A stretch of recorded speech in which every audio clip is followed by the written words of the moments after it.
गोपी जन वल्लभा गिरिवरधारी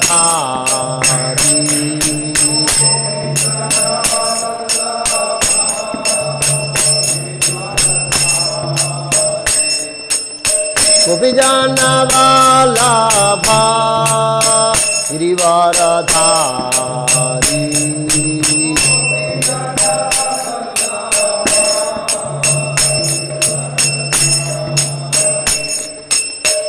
यशोदानंदन जन रंजन यशोदा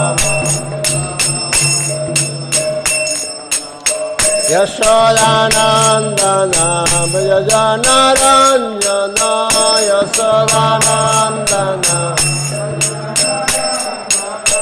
यशोदानंदन जन रंजन यशोदानंदन यमुना तीरावनचारी यमुना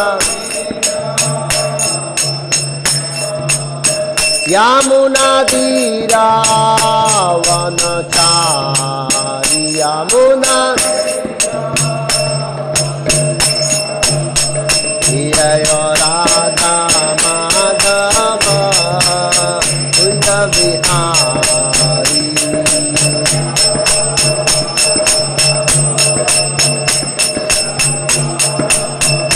जय राधा माधव कुंज बिहारी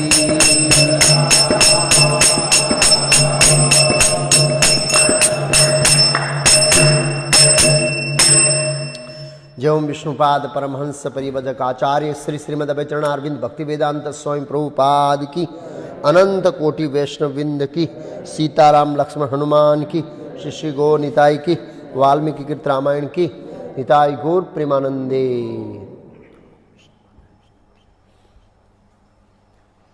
ओम नमो भगवते वासुदेवाय ओम नमो भगवते वासुदेवाय ओम नमो भगवते वासुदेवाय ओम अज्ञानतिमिरान्धस्य ज्ञानञ्जनशलाकया चक्षुरुन्मीलितं येन तस्मै श्री गुरुवे नमः। नमो ओम विष्णुपादाय कृष्ण पृष्ठाय भूतले श्रीमते भक्ति वेदांत स्वामी इति नामिने नमस्ते सारस्वती देवे गौरवाणी प्रचारिणे निर्विशेष शून्यवादी पाश्चात्य देशताणिरे श्री कृष्ण चैतन्य प्रभु नित्यानंद श्री अद्वैत गदाधर श्रीवास आदि गौर भक्तविंद। हरे कृष्णा कृष्णा कृष्णा हरे हरे हरे राम राम राम हरे हरे कृष्ण।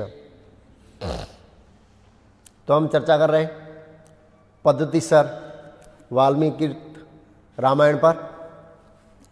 कल हमने चर्चा किया कि कैसे भगवान श्री राम लक्ष्मण और सीता जी दंडकारण्य में आए। अरण्यकांड हमारा चल रहा है। दंडकारण्य में आए, अलग अलग ऋषियों से मिले, अंततः पंचवटी गए, गोदावरी नदी के तट पर रुके। शूर्पणखा का आना और उनका और प्रभु राम का संवाद, लक्ष्मण के साथ संवाद और लक्ष्मण के द्वारा उनका नाक और कान का काटना, शूर्पणखा का अपने भाई खर के पास जाना और ये सभी योद्धाओं खर, दूषण, त्रिशीर, अकंपन और 14,000 योद्धाओं के साथ प्रभु राम का युद्ध करना और इन चारों को मारना, तीनों को और 14,000 योद्धाओं को। अकंपन बच गया था, सीधा लंका गया, रावण को सूचित किया और फिर रावण के मन में माता सीता को अपहरण करने की योजना का प्रस्ताव रखा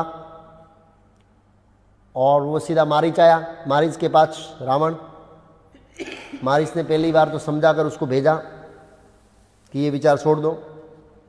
फिर वापस गया तो शूर्पणखा गई, उन्होंने सेम प्रस्ताव रखा माता सीता का हरण करने का। दूसरी बार रावण फिर मारीच के पास गया। मारीच ने अपना एक्सपीरियंस बताया राम की शक्ति के बारे में कि वो अद्भुत शक्तिशाली है, उनके सामने पंगा मत लो। बहुत समझाया, लेकिन रावण तो निश्चय करके गया था। और रावण ने बताया कि मैं तेरी सलाह लेने के नहीं आया हूँ, मैं तो योजना लेके आया हूँ और योजना को अमल करना है, प्रस्तुत करना है, बस सलाह का कोई प्रश्न ही नहीं है यहाँ पर। फिर भी उन्होंने पराश्रम दिया लास्ट में कि तुम मरना चाहते तो मुझे कोई प्रॉब्लम नहीं है, मैं तो मरूंगा, तू मरेगा, पूरी लंका को मारेगा। तो रावण काम के वशीभूत था। काम अंधा होता है, व्यक्ति को दिखाई नहीं देता है। जब व्यक्ति काम के वश में होता है तो उसको कुछ दिखाई नहीं देता है। महाराज पांडु भी भगवान के महान भक्त थे, लेकिन उन्होंने रोल अदा करके बताया ये काम वासना कितनी डेंजर होती है। हालांकि महाराज पांडु को श्राप था कि वो अपनी पत्नी का संग करेंगे तो मृत्यु को प्राप्त होंगे। पता होने के बावजूद भी वो संग करने का प्रयास किया और प्राणों से हाथ धोना पड़ा। तो निसंदेह वो तो भगवान के भक्त हैं, लेकिन समाज को शिक्षा देने के लिए काम एष क्रोधेश रजोगुण समद महासनो महापापमा विदेन वरिणम।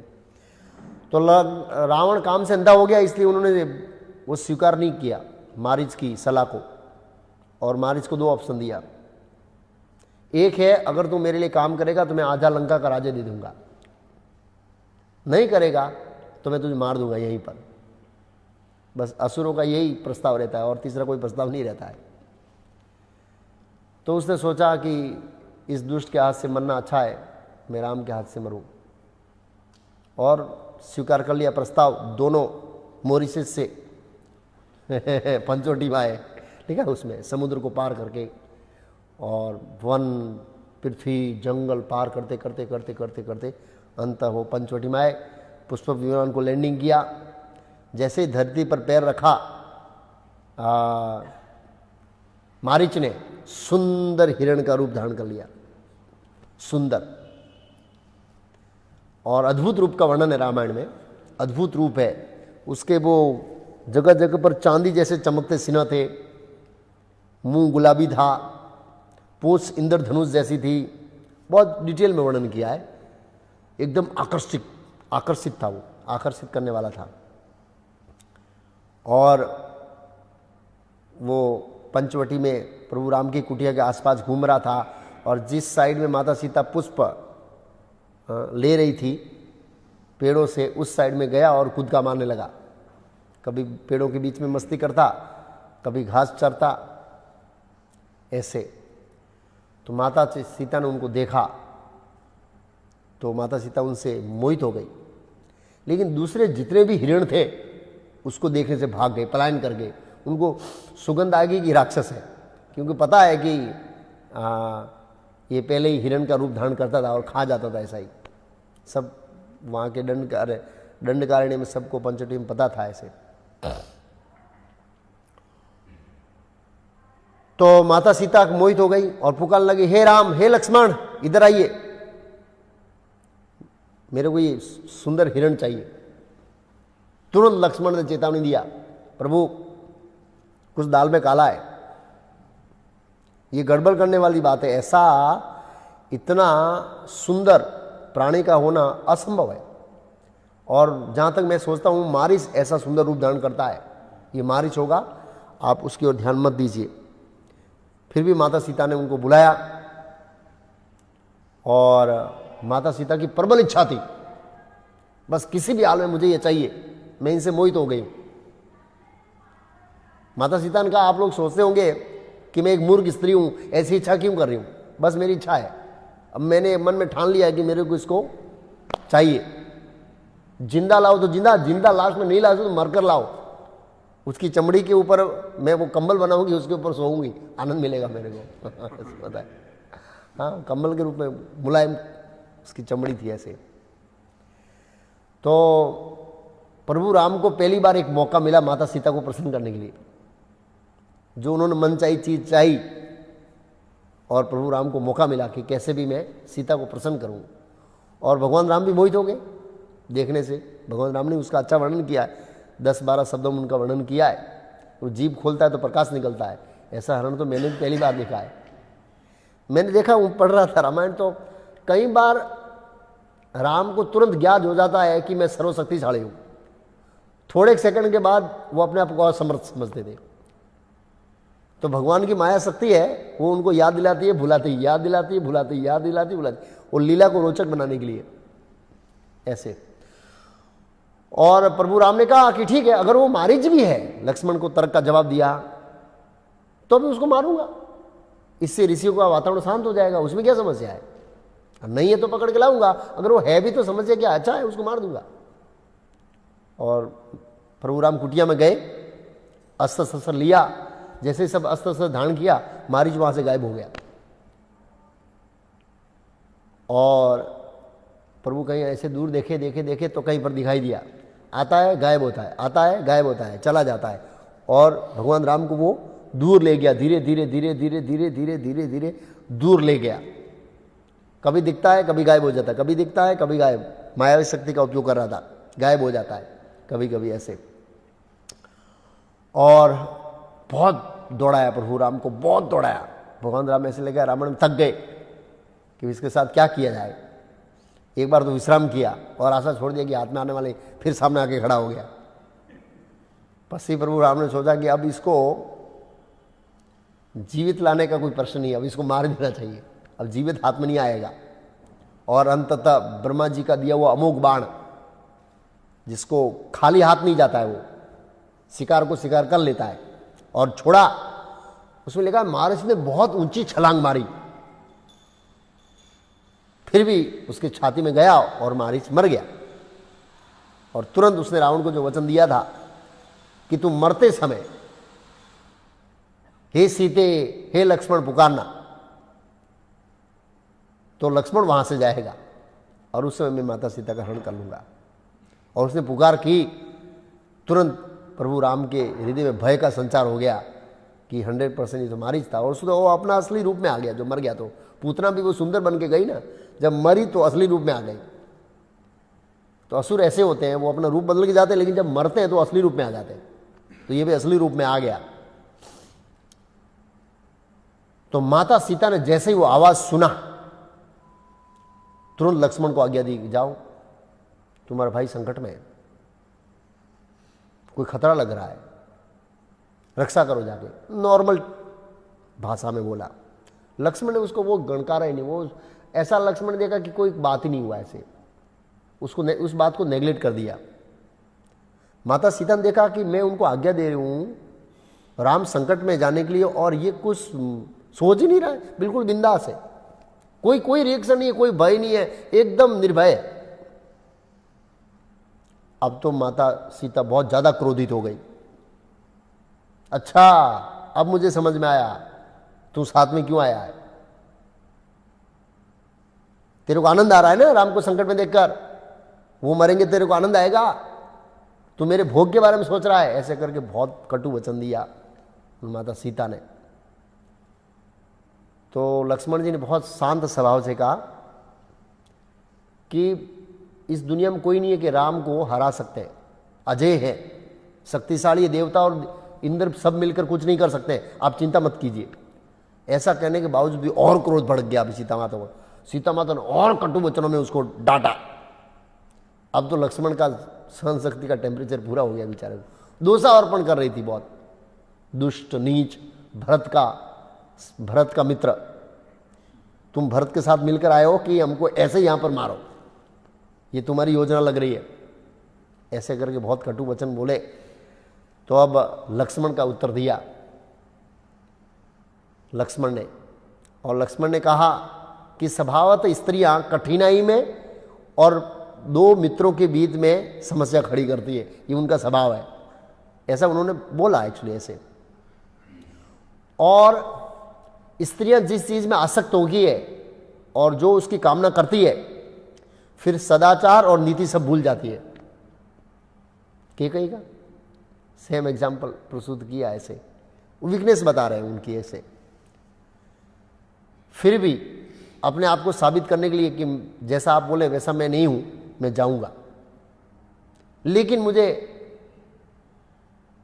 संशय हो रहा है कि जब मैं प्रभु राम के साथ यहां लौटूंगा आप कदाचित यहां नहीं होंगे। लक्ष्मण ने माता सीता को बोल दिया कि मुझे संशय है कि जब मैं राम के साथ यहां लौटूंगा तो मुझे भय है कि आप यहां नहीं होंगे। ये शब्दों को भविष्यवाणी कर दिया। फिर माता ने कहा अगर प्रभु राम को कुछ हो गया तो मैं नदी में डूब के मर जाऊंगी, पर्वत से गिर जाऊंगी, ये करूंगी वो करूंगी, किसी का स्पर्श होने नहीं दूंगी। अब लक्ष्मण है असमंजस में पड़ गए, कंफ्यूज हो गए क्या करना है। एक साइड में भाई की आज्ञा है और एक साइड में आरोप है। उनको पता था कि ये कुछ योजना है, लेकिन ना चाहते हुए भी लक्ष्मण ने प्रस्थान किया। यहां एक बहुत बड़ा संदेश है। अब इतना दो के अंदर इतना कटुता हो गई है, हाई लेवल की कटुता हो गई है।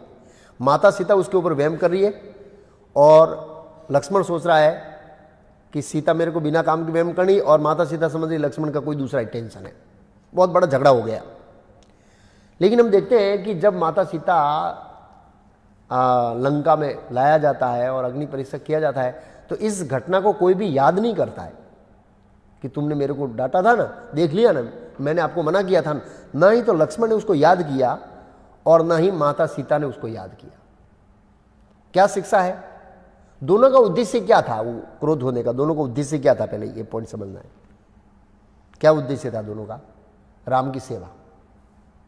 माता सीता का भी उद्देश्य था कि प्रभु राम को कुछ ना हो, और लक्ष्मण की ये उद्देश्य था कि प्रभु राम की आज्ञा का पालन हो। वो भी एक सेवा है, आज्ञा पालन करना मतलब।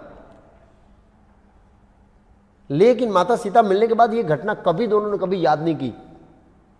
न ही तो लक्ष्मण ने कहा कि मैंने बोला था मैं निर्दोष हूं, साबित करिए, इस राम को सामने साबित करिए, और न ही सीता ने कुछ बोलने का प्रयास किया। तो कभी कभी भक्तों के अंदर सेवा के रिलेटेड या उद्देश्य सेवा करना था, ऐसी कटुता आ जाती है तो बहुत माइंड में नहीं लेना चाहिए। ये एक संदेश है बहुत महत्वपूर्ण। साथ में मिलकर सेवा करनी चाहिए। कंफ्यूजन हो जाता है कभी कभी। यमराज के सेवकों के बीच और विष्णु के सेवकों के बीच, दोनों तो अल्टीमेट सेवक किसके हैं? विष्णु के ही है। यमराज के सेवक को विष्णु है, यमदूतों विष्णु दूतों में ये कंफ्यूजन खड़ा हो गया। दोनों लड़ने लगे, दोनों ही सेवक है ना, दोनों भगवान की सेवा में लगा हुए। वो इनडायरेक्ट लगे, वो डायरेक्ट लगे हुए है तो सेवक। भगवान ने यमराज को सेवा दिया है ना कि डंडा मारो, वो तो अपना तो कुछ कर नहीं रहा है ना, भगवान ने सेवा दिया उनका, और उनके सेवक का सेवक है, और इधर वो डायरेक्ट सेवक है। कंफ्यूजन खड़ा हो गया, एक बोला धर्म किया, एक बोला अधर्म किया है, बहुत बहस होने लगी ऐसे। तो कई बार ऐसा हो जाता है, तो बहुत इसको माइंड में नहीं लेना चाहिए। तो न माता सीता ने और न ही तो लक्ष्मण ने इसको दोहराया कभी भी। पूरी रामायण में कहीं भी वर्णन नहीं है कि उन्होंने अपने आप को सही साबित करने के लिए उसको रिपीट किया हो। अब लक्ष्मण ने इधर प्रस्थान किया तो रावण लिखा है केसरिया वस्त्र पहनकर। कौन सा वस्त्र पहनकर? केसरिया वस्त्र पहनकर रावण आया। साधु का वेश पहनकर, जटा वटा बना के, और वो चंपल होती है लकड़ी वाली चंपल, इसको कोई कोई पहनते हैं, ऐसी पहन के आया, खड़ाऊ पहन के आया, पक्का साधु बन के आया, पूरा हम्बल, ऐसे नम्र भाव से आकर पूछने लगा। हम भी जाते हैं भगवान के साथ हाथ जोड़ के ऐसे, प्रभु लक्ष्मी लक्ष्मी लक्ष्मी लक्ष्मी लक्ष्मी दे दो। लक्ष्मी मांगते भगवान से। क्या मांगते? रावण लक्ष्मी के लिए आया, विष्णु नहीं चाहिए उसको, नारायण नहीं चाहिए। और उसका आगे हम वर्णन करेंगे, प्रभुपाद जी ने बहुत आगे लिखा है उसके बारे में, ये रावण के बारे में, तो उसमें थोड़ा डिस्कशन करेंगे इसके बारे में। आकर पूछता है परिचय, और बाद में माता सीता के सौंदर्य का वर्णन करता है, बहुत ही गलत दृष्टिकोण से। माता सीता ने देखा कि ठीक है साधु है, बोल रहा है। माता सीता ने बहुत अपराध दृष्टिकोण से ध्यान में नहीं लिया और स्वागत किया, अपना परिचय दिया पूरा कि 9 साल की उम्र में मेरा विवाह प्रभु राम से हुआ, और पूरा हिस्ट्री बताया कैसे केकई के प्रभाव से हम जंगल में आए और क्या क्या हुआ, पूरा वन में आने का इतिहास बताया। फिर माता ने रावण से प्रश्न किया कि आपका परिचय ऐसे, तो रावण ने सीधा उत्तर दिया। अब वो तो आवेग के अंदर पूरा वो था, उसका मन तो पूरा विवश था नहीं, सीधा बोल दिया त्रिलोकी रावण। क्या बताया परिचय? त्रिलोकी रावण। तो परिचय इतना मोटा दिया, सीधा उत्तर। और उन्होंने कहा कि मेरा प्रस्ताव मानो, आप मेरी रानी बन जाओ, और अपने ऐश्वर्य का वर्णन किया। माता सीता ने बहुत क्रोधित हुई। माता सीता क्रोधित होकर कहा कि ये तुमने साहस कैसे किया, सोचा भी कैसे तुमने? राम के गुणों का वर्णन किया कि मैं कैसे राम को समर्पित हूं, तेरे को पता होना चाहिए। राम चट्टान के समान स्थिर है, पत्थर होता है ना बड़ा, उसके स्थिर है। सागर के समान गंभीर राम है। वट वृक्ष के समान वो लोगों को आश्रित है, आश्रय है, आश्रित नहीं आश्रय है। ऐसे प्रभु राम को मैं समर्पित हूं। ऐसे करके माता सीता ने कहा। फिर उनको प्रश्न किया, क्या तू सूर्य को स्पर्श कर सकता है, मंदर पर्वत को उठा सकता है, वस्त्र में अग्नि को समा सकता है, बहुत बड़ी शिला लेके सागर पार कर सकता है? ऐसे बहुत सारे प्रश्न किए माता सीता ने। और फिर माता सीता ने उनकी तुलना की कि तू कैसा है और प्रभु राम कैसे है। तो उनका राम सिंह के समान है और तू सियाड़ के समान है, ऐसा तर बोला।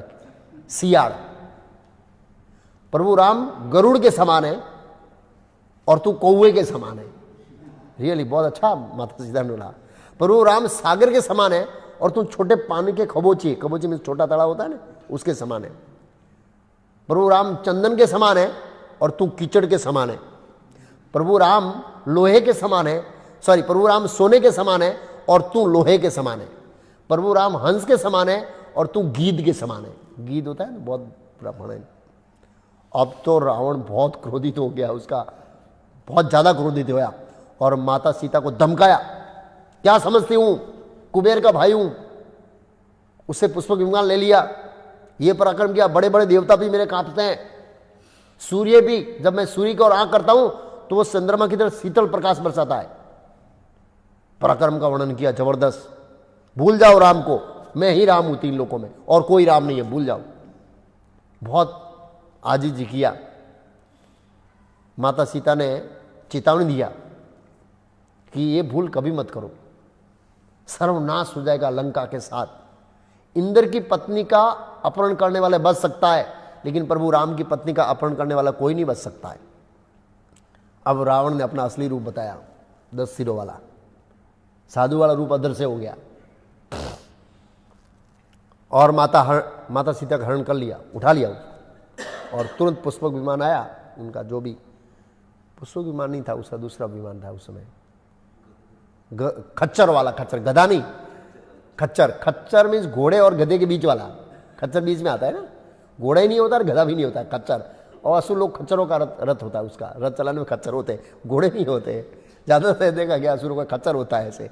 मैं एक बार गया था वहाँ बद्रिकाश केदारनाथ में, तो केदारनाथ में जो नीचे वो जगह है ना, क्या नाम, कुंड, वहाँ से वहाँ जाने के लिए खच्चरों का उपयोग करते हैं, खच्चर में जाके बैठते हैं, खच्चर ले जाते हैं ऐसे।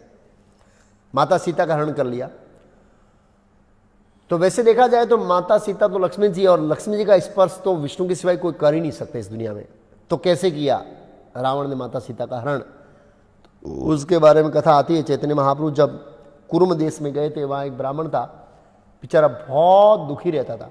चैतन्य महाप्रभु बोला, दुख का कारण क्या बताऊं प्रभु, ये दुष्ट रावण ने मेरे प्रभु राम की सीता का स्पर्श कर लिया, ये सुनकर मेरे हृदय में कुछ कुछ हो रहा है, मैं सहन नहीं कर पा रहा हूं।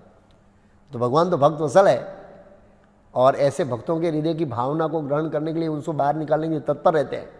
और वो कुरुम मंदिर में गए और वहाँ पर ब्राह्मण लोग चर्चा कर रहे थे कुरुम पुराण से। तो वहाँ पर लिखा कि वो असली सीता नहीं थी, रावण ने हरण किया। असली सीता तो चली गई अग्निदेव के पास, ये छाया सीता थी। तो प्रश्न होता है, छाया सीता कौन? तो ब्रह्म वेद पुराण में वर्णन आता है कि एक राजा की कन्या थी, उसका नाम था वेदवती। और वेदवती एक युग में तपस्या करने के लिए हिमालय पर्वत की ओर गई। तो जब ये कैलाश से गया कैलाश, पुष्पक विमान लिया, सीधा कैलाश गया, शिव जी से भेंट किया, जो भी उठाना था वो जब कर दिया, क्षमा कर दिया। फिर आगे जा रहा था तो ऊपर से देखा एकदम तेज धारण की हुई स्त्री थी, जबरदस्त उनका तेज था। रावण ने लैंडिंग किया फ्लाइट का, डाउन डाउन डाउन, देखा तो एक स्त्री तपस्या कर रही है। पूछा कौन है, तो अपने पिता का नाम दिया, वो राजपुत्री थी। क्यों तपस्या कर रही है? बोला भगवान विष्णु को पति रूप में प्राप्त करने के लिए। तो बोला विष्णु विष्णु कब मिलेगा, अब मैं ही विष्णु समझो ना तुम्हारे लिए। देखो प्रभुपाद जी ने कहा है एक जगह तात्पर्य में, माया का अंतिम प्रहार, व्यक्ति ये सोचने लग जाता मैं कौन हूं, भगवान। अंतिम प्रहार मैं ही भगवान हूं। और विशेष करके जब कोई गुरु बड़ा होता है, उसके चेले चमुंडे उसको स्तुति करते हैं कि आप तो भगवान है। पहले तो बोले भगवान जैसे है, धीरे धीरे धीरे भगवान मानने लगते हैं उसको। और 1 बोलता है, 2 बोलता है, 3 बोलता है, 1000 बोलता है, 10,000 बोलता है, लाख बोलता है, तब उनको संशय होता है कि यार कहीं ऐसा नहीं है कि मैं भगवान हूं और मैं भूल गया और मेरे शिष्य याद दिला रहे तो रावण का ऐसा हो गया, ये असुरों ने चापलूसी कर करके उसको भगवान बना दिया। क्या बना दिया? भगवान। अभी भी ऐसा है, उत्तर कोरिया और साउथ कोरिया है, उसके वो राजा को भगवान जैसे मानते हैं लोग। नॉर्थ कोरिया है, भगवान माया का पंदा फेंकेंगे। आज सुबह में कोई डिस्कस कर रहा था, कौन था, तो वो बोले थे कि चाइना में 1960 में एक प्रेसिडेंट था, लोग उसको भी भगवान मानते थे, माओ। हाँ, प्रभुपाद जी ने लेक्चर में बोला ऐसा अकाल पड़ा 2 करोड़ लोग मर गए भगवान ने भगवान का हवा निकाल दिया तो ऐसा होता है, प्रकृति अपनी काम करेगी ऐसे। तो वो वेदवती थी, तपस्या कर रही थी, बहुत तपस्विनी थी, और समझाया उसको रावण ने, लेकिन नहीं मानी तो जबरदस्ती किया, उसको उठाने के लिए बाल पकड़ा। तो उसने क्या किया, अपनी हाथ को तलवार के रूप में परिवर्तित कर दिया, बाल काट दिया और दूर हो गई और अग्नि समाधि ले लिया, क्योंकि तो देखा कि इससे बचना बहुत कठिन है। और मरते मरते उसको श्राप दिया, अगले जन्म में मैं तेरी मृत्यु का कारण बनूंगी। तो वही सीता है, छाया सीता। तो एक प्रश्न होता है कि उसकी इच्छा कब पूरी हुई विष्णु को पति रूप में प्राप्त करने की? किसी को पता है? वहां से लिंक हो गई सीधी ई कथा स्कंद पुराण में, तिरुपति के संबंधित। और ये पद्मावती है, वो छाया सीता है, ऐसा एक जगह वर्णन है, वो छाया सीता है, पद्मावती की कथा आती है, ऐसा एक जगह स्कंद पुराण में कथा आती है। 2 पुराण में और अलग अलग कई कथा है, कोई जगह लिखा है कि द्रौपदी वो है, लेकिन उधर ऐसा वर्णन है पद्म पुराण में, वो कथा वहाँ से लिंक हो जाती सीधी, जो भी है। तो ये छाया सीता, ये वेदवती थी पिछले जन्म में, जो मृत्यु का कारण बनी। माता सीता ने रक्षा की याचना के लिए पर्वतों को, पेड़ों को, सभी गायों, हरणों, जो भी वन थे उनको सबको बुलाया और सबको रक्षा करने के लिए प्रार्थना किया। फिर माता सीता की नज़र पड़ी जटायु के ऊपर, जो सो रहा था। ऐसा लग रहा है वो रात में जागता था रक्षा करने के लिए, दिन में सो जाता होगा बेचारा, ऐसा लग रहा है, क्योंकि भगवान राम को बोला था कि मैं ध्यान रखूंगा। तो उनको पता है कि दिन में तो प्रभु राम और लक्ष्मण जागते हैं, रात को जरूरत पड़ती है, तो दिन में सोता होगा। लेकिन ऐसा लगा वो निद्रा मग्न था पूरा। तो माता सीता ने जोर से आवाज़ लगाई, जटायु जटायु मेरी रक्षा कीजिए, और जागा तो उसने रावण को चुनौती दिया, जब तक मैं जिंदा हूं तो सीता को ले जा सकता। दुष्ट, तुमने दुस्साहस कैसे किया पर स्त्री पर कुदृष्टि डालने का? और फिर तो लिखा है बहुत भयंकर युद्ध हुआ, जिसकी कोई कल्पना नहीं कर सकते, भयंकर युद्ध। उसने अपने पंजों से रावण को लोच दिया, सब जगह से खून खून निकलने लगा। उन्होंने चैलेंज दिया, देख मैं तो 60,000 साल का बूढ़ा हो गया हूं, तू जवान है, तेरे पास अस्त्र शस्त्र है, मेरे पास अस्त्र शस्त्र नहीं है, लेकिन मैं ऐसे जाने तो तेरे को नहीं दूंगा, जब तक मेरे प्राण है मैं तू जा नहीं सकता सीता को लेकर। और उसने फाइटिंग शुरू हुआ, लिखा है राम, उसने बहुत सारे बाण छोड़े और जटायु है एकदम लोहे लुहान हो गया। लेकिन उसकी पीड़ा इतनी ऊंची थी कि माता सीता की पीड़ा को देखकर उसको बिल्कुल पीड़ा चली गई, उसकी पीड़ा के सामने कुछ नहीं लग रही थी। माता सीता को जो रो रही थी उसके सामने उसकी पीड़ा कुछ नहीं, उस पीड़ा को उसने नेग्लेक्ट कर दिया और आक्रमण किया और 2 पंजों से उसका पहले धनुष से तोड़ दिया। वो तोड़ने के बाद उसको कवच पंजों से उसने तोड़ दिया और नख से जो खच्चर थे उनके घोड़े सबको नोच लिया, उसका वध कर दिया। फिर रथ को तोड़ दिया, उसका चोंच था उससे सारथी का जो सिर था काट के फेंक दिया और दे धड़ाम रावण माता सीता के साथ नीचे गिरा जमीन पर। और एक साथ से सीता को पकड़ा हुआ है, क्योंकि छोड़े बोला ये भाग जाएगी, और एक साथ से ऐसे युद्ध कर रहा है। अब देख रहा है कि जटायु हाथ में नहीं आ रहा है, एक हाथ से मतलब कुछ हाथों से, वो 10 हाथ थे ना उसमें, 20 हाथ थे, तो कुछ हाथों से माता सीता को पकड़ा है, उसने गिरने नहीं दिया माता सीता को जमीन पर। और जब जटायु का पराक्रम देखा, जब पक्षियों ने, प्राणियों ने उसकी सराहना करने लगे, जय जयकार करने लगे, उनका बहुत अद्भुत पराक्रम था। इतना शक्तिशाली रावण के साथ जो पराक्रम किया, लेकिन बेचारा उम्र वाला था। अब धीरे 1.5 घंटा युद्ध चला, ऐसा लिखा है रामायण में, और धीरे धीरे उसका शक्ति छीन होने लगा रावण के सामने। अब रावण ने देखा कि इसको पता देना पड़ेगा, नहीं तो ये मेरे को पता देगा, तो उन्होंने सीता को छोड़ दिया और पूरी शक्ति कॉन्सेंट्रेशन की ध्यान किया जटायु के ऊपर, और तलवार लेके, बहुत सारे हाथ में तलवार लिया, और धीरे धीरे वो पंख को काटने लगे। पंख को काटने लगे तब उसका क्या है, वो स्पीड लड़ने की बहुत कम हो गई, और धीरे धीरे पैर को काट दिया, और फिर वो गिर गया, और रावण माता सीता को लेकर फिर से वहाँ से चल दिया। तो माता सीता रो रही थी, और आगे देखा कि एक पर्वत पर, ऊंचे पर्वत पर कुछ बंदर बैठे हैं। माता सीता की नज़र पड़ी तो रावण देखे नहीं, ऐसी दशा में उन्होंने अपने कुछ वस्त्र और कुछ आभूषण गिरा दिए, और बंदर देख रहे थे कि वो चिल्ला रही थी, कोई स्त्री जा रही है वही लेके, और बंदरों को पता नहीं क्या है ये सब ऐसे, और देख रहे ऊपर से कुछ आ रहा है, तो बड़े एक ध्यान से देख रहे थे सब बंदर। बाद में जब आएगा भगवान राम, हनुमान, सुग्रीव इत्यादि को मिलेंगे, तब वो सब मिलेंगे उनको, आगे बताया ऐसे, और गिरा दिया। तो प्रभुपाद जी इसके बारे में बहुत अच्छा समझाते हैं कि अनेक शक्तिशाली भौतिकवादी की भांति रावण भी लक्ष्मी जी का हरण करके ले गया, और प्रसन्न मुद्रा से उसने लंका में प्रवेश किया कि मैं विजय हो गया हूं। क्या हो गया हूं? अब मैं इसका भोग करूंगा। तो ऐसे में विश्व में भी अनेक शक्तिशाली लोग हैं जो लक्ष्मी, सीता रूपी लक्ष्मी का क्या कर रहे हैं? भोग। लक्ष्मी इज धन। तो निसंदेह भाग्य की देवी लक्ष्मी तो प्रभु की सेवा में रहती है। लक्ष्मी जी का उपयोग प्रभु की सेवा में होता है, और हम उसका प्रसाद पाते हैं, हम लक्ष्मी का भोग नहीं करते। तो रावण ने जैसे मन में सोचा था, प्रसन्न हुआ था, ऐसे ही विश्व के शक्तिशाली लोग लक्ष्मी जी को भोग करके प्रसन्न हो रहे हैं। लेकिन जब हम नारायण को छोड़कर, प्रभु को छोड़कर माता लक्ष्मी जी का भोग करने जाते हैं, तो लक्ष्मी जी अपना रूप बदल देती है दुर्गा देवी के रूप में,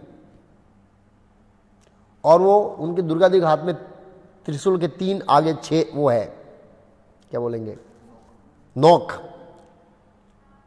आदि देविक, आदि भौतिक, आदि आध्यात्मिक, मारो मारो। और पूरा विश्व ऐसे ही कर रहा है, पूरा विश्व ऐसे ही कर रहा है, लक्ष्मी जी का भोग कर रहा है, और त्रिताप को सहन कर रहा है। कोरोना को हम कौन से ताप पे डालेंगे? दूसरे जीवों द्वारा। वो भी जीव है ना, या आदिदेविक, दोनों में ही आएगा अचिंत्य भेदा भेद दोनों में आएगा। तो पूरा विश्व त्रस्त है, पूरा विश्व त्रस्त है। प्रभुपाद जी ने श्रीमद् भागवतम के एक प्रथम स्कंद में, जहां नारद जी और इनका संवाद चल रहा है, उसके बाद व्यास जी उसकी रचना करते हैं, उसके तात्पर्य में प्रभुपाद लिखे हैं कि भारत के पास एक बहुत बड़ा रत्न है, रत्न, वो है श्रीमद् भागवतम। और भारत ने इसकी उपेक्षा किया है, और इस उपेक्षा के कारण आज पूरा विश्व संघर्ष कर रहा है। इस उपेक्षा के कारण पूरा विश्व दुखी है। अगर भारत चाहता तो इस रत्न को अगर पूरे विश्व में फैलाता, तो प्रभुपाद जी बोलता है इससे एकता। हाँ, उसमें लिखता है वो क्रांति ला सकता है, उसमें लिखा है ना, ये भागवतम क्रांति ला सकता है विश्व के अंदर, जीवों के हृदय को क्रांतिकारी रूप से परिवर्तित कर सकता है। लेकिन भारत ने इस रत्न का उपेक्षा किया, इसके कारण भारत ही नहीं पूरा विश्व है वो सफरिंग कर रहा है, और हम देख रहे हैं पूरा विश्व सफरिंग कर रहा है। भारत के पास एक खजाना है, और प्रभुपाद जी बोले खजाना बांटना भूल गए भारत, और भारत भी दूसरे देशों की कंपटीशन में विकास करो विकास करो विकास करो। क्या हुआ विकास करने वालों का? सब रो रहे हैं, सब भी रो रहे हैं, एक भी पीछे नहीं है। जिसका विकास कम है वो कम रो रहा है, जिसका विकास ज्यादा है वो ज्यादा रो रहे हैं। पूरा विश्व रो रहा है आज विकास के नाम पर। दुर्भाग्य है कि व्यक्ति को धर्म का इसी समय में कोई धर्म का गाइड ही नहीं दे रहा है। खिलाओ पिलाओ वो करो। अरे भाई, जो लोग दूसरे बैठे हैं, जिनको पेट में खाना जा रहा है, उसको तो कुछ दूसरा दो। ठीक है, तुम जो भूखा है उसको भोजन दो, लेकिन बहुत सारे ऐसे लोग भूखे नहीं है, उनको तो ज्ञान दो, वो भी कोई नहीं दे रहा है। खाली देख रहा है अभी कब बंद होगा, कब चालू होगा, कितने मर रहे हैं। क्या फायदा? कोई फायदा नहीं है। तो भारत ने उसका उपेक्षा किया बहुत बड़ा, इसलिए संघर्ष हो रहा है। तो ये भौतिकवादी लोग हैं, नास्तिक और असुर लोग, ये लक्ष्मी जी का भोग करना चाहते हैं और इसका परिणाम आता है। और प्रभुपाद ने लिखा है कि ये प्राकृतिक आपदा है, इसका दुनिया का कोई शक्तिशाली व्यक्ति रोक नहीं सकता। कोरोना को कौन रोक सकता है?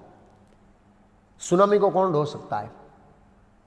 ये बड़े बड़े जो बात करते हैं वैज्ञानिक लोग, सुनामी आता है तो एक बार फोटो आया था, जापान में आया था ना, तो उसमें लिखा है कि 20 फ्लोर की एक बिल्डिंग थी, उसके ऊपर 5 फ्लोर की एक स्टीमर चढ़ गई, वायन झपोटा उसी पर। और वैज्ञानिक आए, देख लगे यार रिसर्च करो ये कैसे गई है मजा कर रहा हूं, मतलब वो रिसर्च करो यार 20 फ्लोर में कैसे चलेगी। वो इतना जोका था कि 20 फ्लोर ऊपर चढ़ा दिया स्टीमर को, 5 स्टीमर भी 5 फ्लोर की, ऐसा फोटो आया था। अब इसमें तो वैज्ञानिकों की लेबोरेटरी में भी तो हवा पे चली जाएगी वो टेस्ट करते हुए कैसे आ रहा है, देखो देखो देखो देखो कैसे आ रहा है, तब तक तो ऊपर चढ़ जाएगी आकाश में, पता ही नहीं चलेगा मैं कहाँ गया हूं। प्रकृति की एक झोंके में सब कुछ तहस नहस हो जाएगा। इसलिए एकमात्र ये भागवतम है, ये पूरे विश्व में क्रांति ला सकता है। और दुर्भाग्य है कि भारत के नेताओं को अभी भी आंख नहीं उगड़ रही है, इतना चाटा मार रही है प्रकृति, नेताओं की आंख नहीं उगड़ रही है कि पब्लिक को धर्म के बारे में कुछ समझाया जाए, धर्म के बारे में कुछ कहा जाए। भाई ठीक है, तुम मुसलमान हो, मुसलमान का धर्म पालन करो, तुम क्रिश्चियन हो, इसका धर्म पालन करो, और तुम हिंदू हो तो सनातन धर्म जो हमारा है उसका पालन करो। कोई नहीं बोल रहा है, दूसरा एडवाइस देते रहते हैं। क्या होगा? कुछ नहीं होगा, सब मारे जाएंगे, सब मारे जाएंगे। लेकिन हमें जटायु से शिक्षा लेनी चाहिए। हम जटायु के बारे में हम डिस्कशन करेंगे कि हम जटायु से क्या शिक्षा लेते हैं। जब राम जाएंगे तब हम चर्चा करेंगे आकर से। और रावण माता सीता को लेकर पहुंच गया अपने महल में, और दासियों के निरीक्षण में उन्होंने रखा, और दासियों को कहा कोई भी अपशब्द नहीं बोलेगा इसको, सोना मोहर जो चाहिए, जो ऐश्वर्य चाहिए सब दो, कैसरी तरह उनको मनाओ कि वो मेरी रानी बने। चेतावनी भी दिया, उसको दुख नहीं होना चाहिए। फिर रावण गया बैठा, उसको टेंशन आ गया, क्योंकि अकंपन ने पूरा स्टोरी बताया और सुपर्णखंड ने बनाया कि राम शक्तिशाली है। अब एक साइड में उसको सीता का भोग करने की इच्छा, एक साइड में अंदर ब्लिंकिंग हो रहा है, क्या राम खतरनाक है, उसका कुछ करो। तो वो टेंशन में आ गया कि मैंने बहुत बड़ा दुस्साहस कर दिया। अब उसको हृदय के अंदर सोते बैठते शांति नहीं रहती है। जब तक मैं राम को मारूंगा नहीं तब तक मैं शांति नहीं होगा। तो बहुत बड़े शक्तिशाली योद्धाओं को बुलाया कि जब से मैंने ये सुफर्ण का और अकंपन से सुना है और मैंने सीता का हरण किया है, अब मैं चैन से जी नहीं पा रहा हूँ। आप लोग जाइए और पता करिए कि वो राम लक्ष्मण क्या कर रहे हैं। उसको वहाँ भेजने के बाद रावण वापस थोड़े समय के दोपहर के बाद वापस माता सीता को कन्विंस करने के लिए आया, समझाने के लिए आया। जबरदस्ती नहीं करता है, क्योंकि उसको श्राप था कि कोई स्त्री को जबरदस्ती करेगा तो खोपड़ी ब्लास्ट हो जाएगी तेरी। वो कथा में आगे रावण स्वयं बताएगा, आगे युद्ध कांड में अंदर 31वें अध्याय में बताएगा, तब चर्चा करेंगे किसका श्राप था, कैसे दिया। इसलिए वो जबरदस्ती, वो प्रेम से समझाने का प्रयास कर रहा है, और माता सीता को जबरदस्ती ले गया महल दिखाने के लिए। जबरदस्त महल का वर्णन है, आहा, सोच नहीं सकते, स्वर्ग के देवों जैसा। रावण ने कहा इसमें 33 करोड़ राक्षस रहते हैं। कितने करोड़? लेकिन आगे आगे वो बताएंगे, सुग्रीव के साथ डिस्कस होगा, वहां पर 1 लाख करोड़ राक्षस थे। कितने? 1 लाख करोड़। बोला इसमें बूढ़े और वृद्धों को नहीं गिना, यंग जो फाइटर है वो 33 करोड़ जितने लोग हैं। मैं बूढ़ों को गिनता नहीं किया, बच्चों का गिनती नहीं किया है। आगे बोले 1 लाख करोड़ सुग्रीव बताएगा बस। और माता सीता को वश में करने का प्रयास किया। माता सीता ने और जोर से उसको फटकारा कि मैं हंसनी हूं, सरोवर के मध्य में पति के साथ आनंद लेती हूं, तू बतख है जो तट पर घूमता रहता है, मैं तेरे पास थोड़ी आऊंगी, मेरे हृदय में राम का वास है। दुनिया की कोई ताकत इस विश्वास को हिला नहीं सकती। रावण ने देखा कि ये ऐसे मानने वाली नहीं है। रावण ने चुनौती दिया, मैं तेरे को 12 महीना देता हूं, स्वेच्छापूर्वक मेरी रानी बन जाओ, नहीं तो मैं मेरे रसोइये को बोलकर तेरे टुकड़े टुकड़े कर नाश्ता करके खा जाऊंगा। हाँ, ऐसा लिखा रावण ने, ऐसा वार्निंग दिया। और माताओं वो दासियों को आज्ञा दिया कि इसको अशोक वाटिका में ले जाओ। माता सीता को अशोक वाटिका में ले जाया गया और दासियों को बोला गया इनको मनाओ, और डरा रहे थे। माता सीता बहुत दुखी थी। ब्रह्मा जी ने देवराज इंद्र को बुलाया, इंद्र इधर आओ, एक काम तो हो गया कि माता सीता का हरण हो गया है, बहुत खुशी की बात। अब रावण और उसके परिवार वाले सभी राक्षस इतने मरने वाले हैं, लेकिन मुझे दुख ये है कि माता सीता का जो वियोग है भगवान राम के प्रति वो बहुत ऊंचा है। कहीं ऐसा ना हो कि उनके वीरम में प्राण त्याग दे और ये रावण बहुत कष्ट देगा। इसलिए तुम ये काम करो, ये दिव्य खीर है उनको दे के आ जाओ, इससे उनको ये जो मानसिक कष्ट है वो नहीं होगा, और सालों साल तक खाएंगे नहीं पिएंगे नहीं तो उसको कुछ असर नहीं होगा। इसलिए रावण के हाथ का कुछ माता सीता ने खाया नहीं हो, कुछ भी नहीं खाया उस दुष्ट के उसके मेल में से, इतना भी नहीं खाया, बिना खाए पिए 1 साल निकाला। क्यों? राम का प्रसाद खाया था। क्या है राम का प्रसाद? अभी बता रहे। तो देवराज इंद्र निद्रा देवी को लेके आया। निद्रा देवी ने जो उतनी जो राक्षसी ऐसी उसको सुला दिया ऐसे, और जब सो गई तो देवराज इंद्र ब्राह्मण का रूप धारण करके गए। प्रणाम माते, मैं राम का सेवक हूँ। निसंदेह सभी देवता राम के सेवक है। बोला आप ये खीर ले लीजिए, इससे रावण का जो मानसिक त्रास जो भी है और ये राक्षसिया त्रास देगी उसका कोई प्रभाव नहीं होगा आपके ऊपर, और आप खाए पिए बिना सालों साल तक, 1 साल नहीं सालों साल तक आपको कुछ भूख प्यास तरस नहीं रहेगी। निसंदेह तो लक्ष्मी जी है नहीं रहेगी, लेकिन फिर भी भाव है ब्रह्मा जी का इंद्र का ऐसे। और माता सीता ने मैं आपके ऊपर विश्वास नहीं कर सकती, ये रावण भी साधु बन के आया था तू ऐसा कोई दुष्ट तो नहीं है ना, अपना असली रूप दिखाओ। असली रूप दिखाया तो 4 फुट हाइट थी जमीन से, माला करमाई हुई नहीं थी, उसके ऊपर डस्ट नहीं थी, कपड़े मुरझे हुए नहीं थे, उसके ऊपर डस्ट नहीं थी, और आंख की पलक नहीं मार रही थी। देखा तो ये देवता के सही लक्षण है। और उन्होंने वो स्वीकार किया, और माता सीता ने प्रभु राम को वो खीर अर्पण किया और प्रसाद के रूप में ले लिया। बस महाप्रसादे गोविंदे पूरा हो गया। अब उधर राम, प्रभु राम को संशय हुआ कि निसंदेह ये राक्षसों की चाल है। मैंने खरदूषण इनको मारा था, ताटका को इनको मारा था, इसको मारा तो ये इन मिली भगत करके इन सब ने माता सीता को हरण करने का प्लान बनाया है। तुरंत दौड़े प्रभु राम, तुरंत बहुत स्पीड में दौड़े, और रास्ते में प्रभु राम अपशकन देख रहे। उनको बहुत संशय हुआ कि कुछ बहुत भारी गड़बड़ हो गई है। इधर लक्ष्मण जी सामने से आ रहे हैं दौड़ते हुए। भगवान राम रुके नहीं, तुरंत हाथ पकड़े रिवर्स कर दिया उनको, भागो जल्दी रिटर्न में, तुरंत वापस भागे। और भगवान राम उसको डांट रहे रास्ते में, तुम ये भूल कैसे कर सकते हो, तुमने सीता को अकेले क्यों छोड़ा, ये दुस्साहस तुमने कैसे क्यों किया, ऐसा मेरे साथ विश्वासघात क्यों किया, मैंने तेरे को मना किया था। और राम दौड़ते दौड़ते फिसल गए, और राम का क्रोध और व्याकुलता बढ़ गई, और डांटा लक्ष्मण को, तुमने ऐसा काम क्यों किया। तो बहुत नम्रता से बोले, प्रभु माता, जब राक्षस ने आवाज किया तो माता सीता विचलित हो गई कि प्रभु राम संकट में, और मैं नहीं आ रहा था आपकी रक्षा के लिए, क्योंकि मुझे पता था ये राक्षसों का काम है। लेकिन माता सीता ने ऐसे कटु वचन बोले प्रभु, जो मैं आपको नहीं बोल सकता हूँ, और उन्होंने बोला भी नहीं वो। लेकिन एक चीज़ बोला कि माता सीता ने मेरे ऊपर आरोप लगाया कि मैं भरत का मित्र हूँ और राम का शत्रु हूँ, तब मुझे वो शब्द सहन नहीं हुए, और न चाहते हुए भी ये जगह मुझे छोड़नी पड़ी। तो बहुत जगह लोगों ने लक्ष्मण जाके लक्ष्मण रेखा खींच के गए, तो ये वाल्मीकि रामायण वर्णन नहीं है कि लक्ष्मण रेखा खींचा लक्ष्मण जी ने, वो वाल्मीकि रामायण नहीं, पता नहीं कौन सी रामायण में, मतलब व्यासदेव के राइटिंग में ज़्यादातर मैं समझता हूँ नहीं है, व्यास में ब्रह्मांड पुराण में नहीं है, मैंने देखा, और इसमें नहीं है। तो लक्ष्मण ने तर्क किया, राम ने कहा कि स्त्रियों की बातों में नहीं आना चाहिए, बहुत माइंड में नहीं ले रहे तेरे को, वो तो बोलते रहते,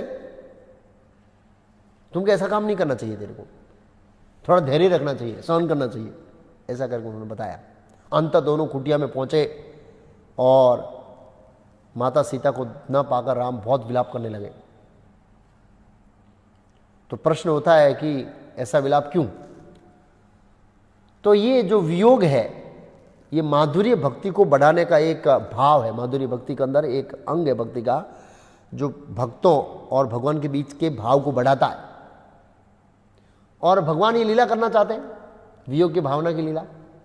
भगवान ने कई सारे संदेश दिए, सीता विरह लीला करके कई सारे संदेश। उसमें सर्वोपरि भक्तों से लेकर निम्न स्तर के भक्तों तक या भौतिकवादी लोगों तक का संदेश है। तो जब भगवान अपने विशेष भक्तों, जो रागानुभाव में स्थित है, ऐसे भक्तों से दूर होते हैं तो उनका भाव बढ़ता है। जैसे गोपियों के रासलीला से अदृश्य से होना उनकी भावना को बढ़ाने के लिए था भाव। वृंदावन से मथुरा जाना उनके प्रेम को बढ़ाने के लिए। तो माता सीता के प्रेम को बढ़ाने के लिए उन्होंने ऐसे दूर होने की लीला की। एक ये काम था। जैसे चैतन्य महाप्रभु राधा कृष्ण के भाव में, वियोग भाव में रहते थे। फिर भगवान बताना चाहते हैं कि मेरा जो व्यक्तित्व वो शून्य नहीं है, मेरे अंदर भावनाएं हैं, मैं शून्य नहीं हूं। शून्यवादी को ये बताने के लिए और भक्तों की भावनाओं को बढ़ाने के लिए। ये भावना सुनते हैं तो भक्त लोग ओतप्रोत हो जाते हैं ऐसी भावनाओं से। ऐसा लिखा है कि गुरु महाराज ऐसा लिखते हैं कि प्रभुपाद जी जब भगवान राम के कांटा छूट जाता था तो भगवान तो चिन्ह में होने के कारण कुछ नहीं होता, लेकिन भक्तों को लगता प्रभु के कांटे लग गए। ऐसे स्वयं गोपियां कहती है कृष्ण लीला में कि आप जब विचरण करते हैं तो जो पत्थर है वो लगते हैं तो हमको बहुत कुछ होता है, क्योंकि आपके पैर इतने सुकोमल है। तो वो भगवान की भक्तों की भावनाओं को एग्जाइटी में लाने के लिए, उनको प्रेम में डुबोने के लिए, और योगियों को संदेश देते हैं कि मैं कैसे मेरे भक्तों के साथ प्रेम का विनिमय करता हूं। मैं निराकार ब्रह्म नहीं हूं, मैं साकार व्यक्ति हूं और साकार के अंदर बहुत सारी भावनाएं रहती है।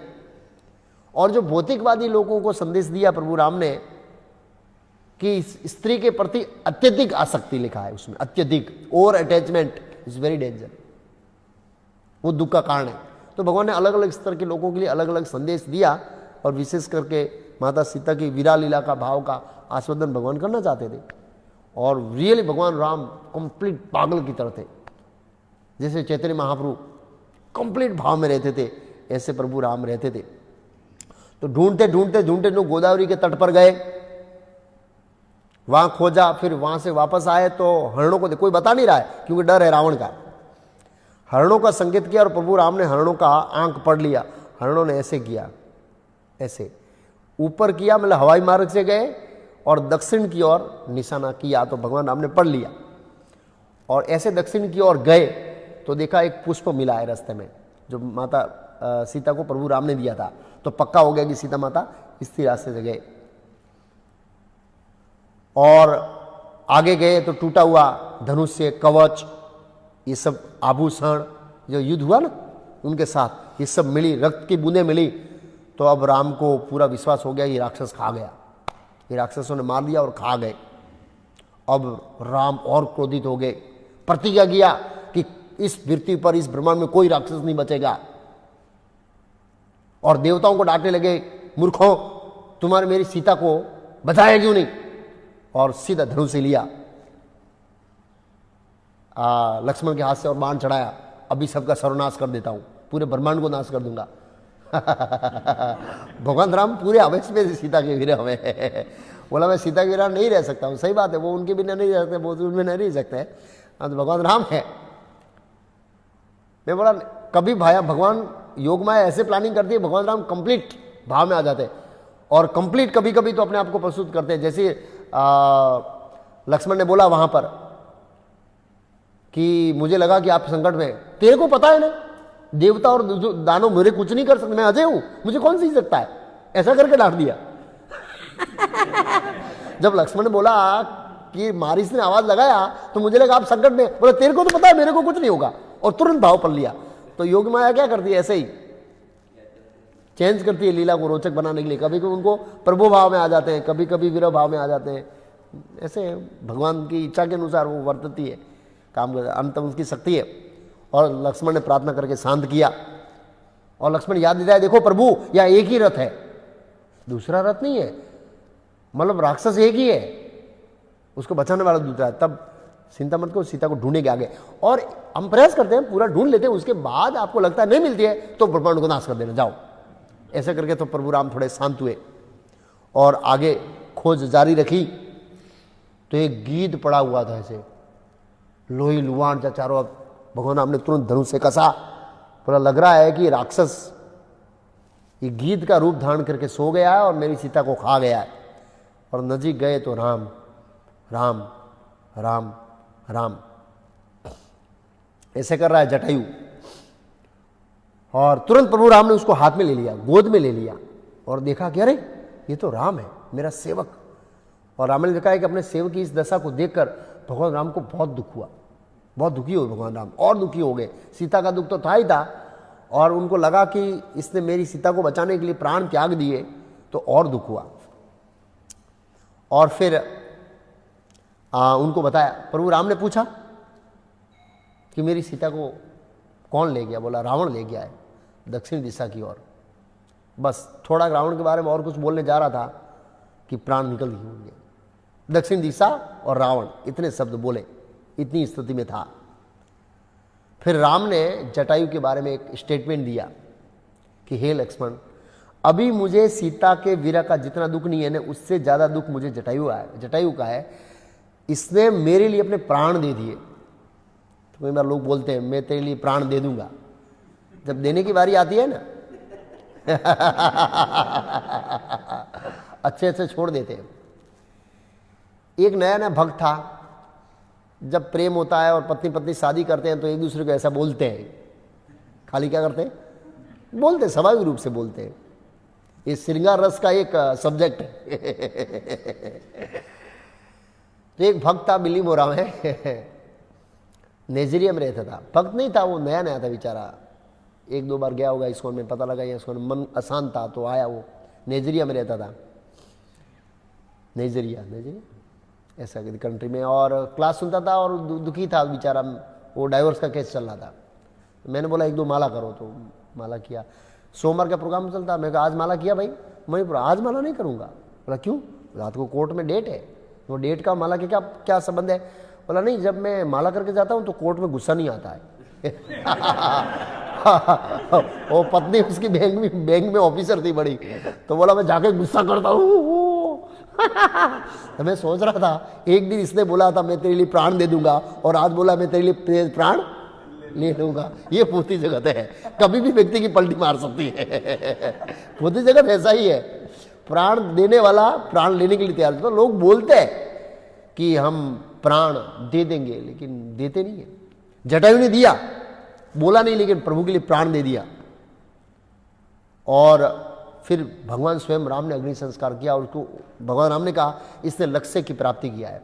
पितामह भीष्म तो सामने खड़े थे ऐसे, ये तो गोद में है, और यहाँ पर जटायु है, और यहाँ पर प्रभु का मुख है। वो भगवान के मुख मंडल को देखते देखते अयोध्या चले गए। भगवान के धाम, भगवान ने इस लक्ष्य को प्राप्त कर लिया, उन्होंने मेरे धाम को प्राप्त किया।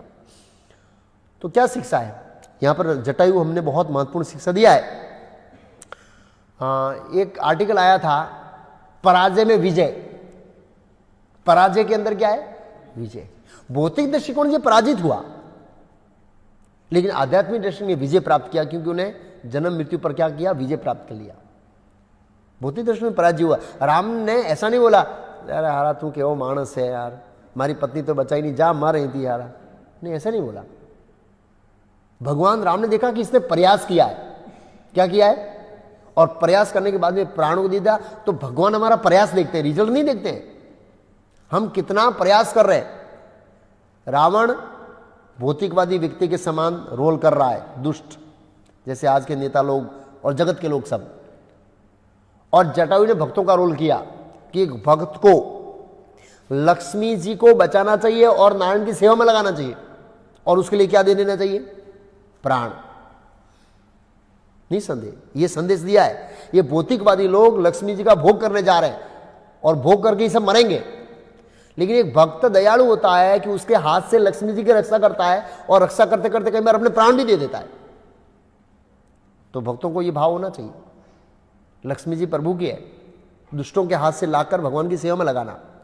और प्रभुपाद जी ने बेस्ट फॉर्मूला दिया है दुष्टों के हाथ से लक्ष्मी लाने का, क्या? पुस्तक वितरण।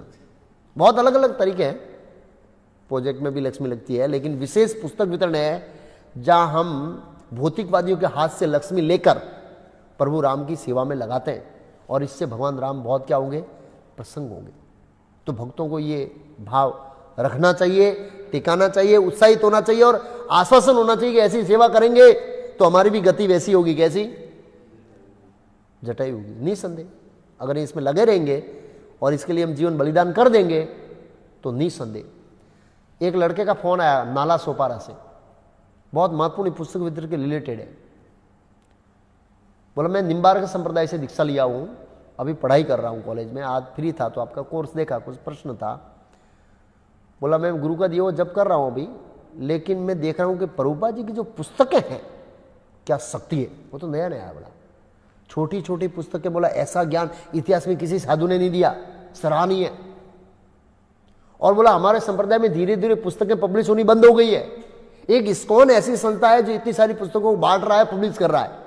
यस, हम देख रहे हैं। और कोई संप्रदाय में ये पुस्तक वितरण का कॉन्सेप्ट, ये बुक डिस्ट्रीब्यूशन कॉन्सेप्ट नहीं है, लोग सराहना कर रहे हैं। उसने कुछ वो देखा होगा वीडियो और इस्कॉन से लाया होगा पुस्तक, बोला जू में जाता हूँ मैं कभी कभी और पुस्तक लाता हूँ, पुस्तकें पढ़ी, प्रभु जी क्या पुस्तकें हैं, ऐसी पुस्तकें इतिहास में किसी आचार्य ने दिया, ऐसा ज्ञान है, दिव्य ज्ञान, और ये समझ तक पहुंचना चाहिए। बहुत एप्रिशिएट किया प्रभुपाद जी की पुस्तकों को। बोला मेरे संप्रदाय में सब दीदी एक पुस्तक है, 2 पुस्तक पब्लिश होती है हमारे, वो निम्बर का संप्रदाय की जो भी 2 पुस्तक है बस, और वो भी इतनी सिस्टमेटिक, ये वो नहीं है जिसमें दम नहीं लग रहा है, लेकिन प्रभुपाद जी की पुस्तकों में दम लग रहा है। तो ये वास्तव में ये कल्याणकारी है समझ जीवों के लिए, और इससे लक्ष्मी भगवान की सेवा में आती है। अग्नि संस्कार किया भगवान ने और खोज जारी रखा, वो खोज जारी रखा और जा रहे थे, ढूंढते ढूंढते ढूंढते ढूंढते घने जंगल के अंदर प्रवेश किया और रास्ते में एक भयंकर राक्षस देखा, भयंकर, जिसका हाथ 8 माइल लंबा है। कितना लंबा है? 8 माइल हाथ लंबा है। तो इनका डिस्टेंस 2 माइल था उसके शरीर से, और उन्होंने ब्रेक मार दिया ऐसे। राक्षस है, बात कर रहे दोनों, क्या करना है इसका। वो आवाज सुनी, तुरंत दोनों को पकड़ के ऐसे मचल लिया। और लक्ष्मण नाम तो निरुत्साहित हो गए, ऑलरेडी निरुत्साहित। लक्ष्मण ने आश्वासन दिया, चिंता मत करो, इसको हम पता देंगे।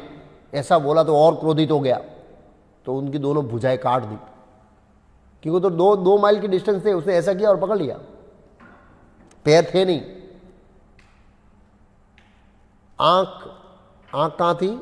यहां पर पेट था, यहां पर कुछ था, मुंह यहां पर था, और यहां पर सिर था ही नहीं, यहां पर सीधा मुंह था, और यहां पर कुछ आंख थी, ऐसा कुछ शरीर का बताया। ओहो, पैर अंदर चले गए थे। खाएगा कैसे? बोला ऐसे करके, 8 माइल है, 8 माइल तक कोई भी जाएगा, पकड़ के खा जाएगा। काट दिया, वो गिरा और रोते रोते पूछा भाई आप लोग कौन है? तो लक्ष्मण ने कहा ये तो राम है।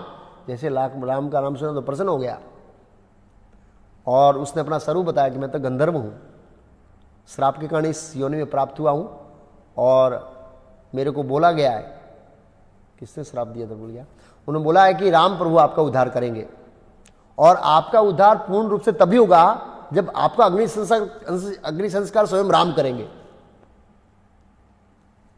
तो हाथ तो काट दिया, वो गिरा हुआ था, पैर तो था नहीं, अब जा नहीं सकता है। और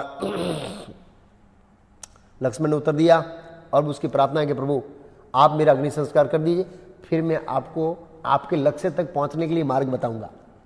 वो मार्ग मेरे पास है, आप जिसको ढूंढ रहे हैं ना, उस तक पहुंचने के लिए मार्ग मेरे पास है, लेकिन शर्त है आप मेरा अग्नि संस्कार करेंगे, उसके बाद मैं बताऊंगा। उसके बाद मुझे ज्ञान आएगा कि वो कौन व्यक्ति है जो आपको आपके लक्ष्य ढूंढने में मदद कर सकता है, सीता को ढूंढने में। तो लक्ष्मण ने कहा इसकी सीता तैयार करो। वो अग्नि जलाया गया। उससे पहले प्रभु ने प्रश्न पूछा उससे पहले कि आपने सीता के बारे में कुछ जानते हो? रावण माता सीता को ले गया है, रावण के खल में रावण का नाम जानता हूं, दिशा जानता हूं, दक्षिण कौन है, कहाँ रहता है, किसका पुत्र है, क्या है, कोई डिटेल नहीं है, तुम जानते? बोला प्रभु मैं इसके बारे में नहीं जानता हूं, लेकिन मेरे अग्नि संस्कार होने के बाद मैं आपको बता सकता हूं कि आपको माता सीता को ढूंढने के लिए कौन मदद करेगा, वो बता सकता हूं। और अंत उनका अग्नि संस्कार हो गया। तो वो कबंध नाम का गंधर्व था, वो अपने स्वरूप में प्रकट हुआ, अग्नि संस्कार हुआ था, गंधर्व के शरीर में प्रकट हुआ। और फिर उन्होंने प्रस्ताव दिया उन्होंने प्रस्ताव दिया कि आप यहां से मतंग ऋषि के आंसर पर जाइए। मतंग ऋषि, उन्होंने शेड्यूल दिया, मतंग ऋषि के आश्रम पर जाइए और वहां पर पंपा सरोवर है, वहां पर सुंदर वन है, निर्भय जीव रहते हैं, वहां पर सबरी मिलेगी। उसको मिलने के बाद आप ऋषिमुख करके एक पर्वत है, ऋषिमुख करके एक पर्वत है, उस पर्वत पर सुग्रीव के पास जाइए जो मित्रता के लिए तैयार है। वो किसी का कोई उसके ऊपर उपकार करे वो चाहता है और वो आपको मदद करेगा, सुग्रीव। वहां उसके पास जाइए। तो उसका अग्नि संस्कार करने के बाद भगवान राम पंपा सरोवर गए, मतंग ऋषि के आश्रम पर। वहां पर असुरों का प्रभाव नहीं पड़ता था, वो मतंग ऋषि का श्राप था। वो लंबी कथा आएगी आगे। सबरी को मिले, सबरी ने सत्कार किया और प्रभु राम ने आध्यात्मिक अभ्यास के बारे में पूछा कि आपकी आध्यात्मिक अभ्यास क्या है। तो सबरी ने बताया कि आपके दर्शन से सभी मेरा तपस्या का फल पूर्ण हो गया, आपकी दर्शन बहुत महत्वपूर्ण है। और सबरी ने कहा कि मैं अब शरीर छोड़ने वाली थी, लेकिन ऋषियों ने बताया कि प्रभु राम आएंगे, इसलिए मैं आपका दर्शन करने के बाद छोड़ना चाहती हूँ।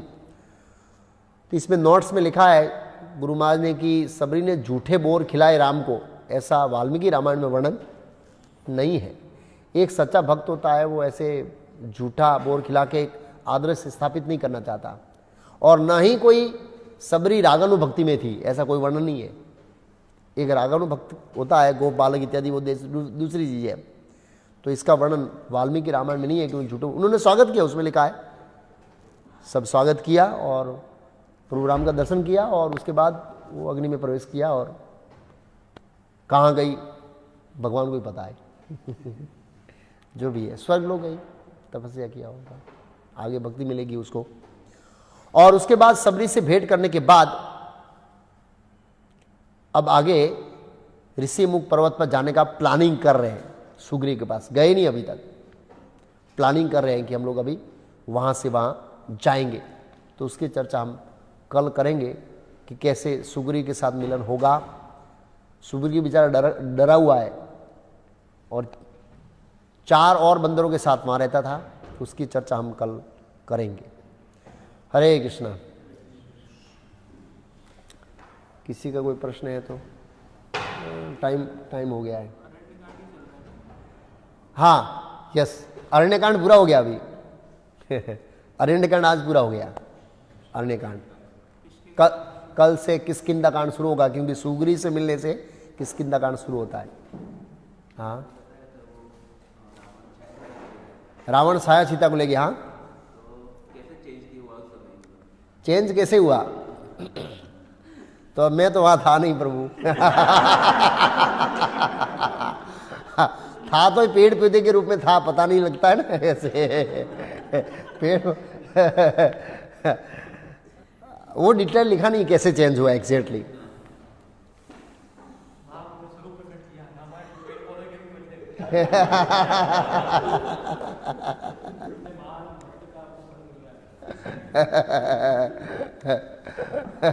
पेड़ पौधे के रूप, स्वाभाविक रूप से मनुष्य रूप में नहीं थे।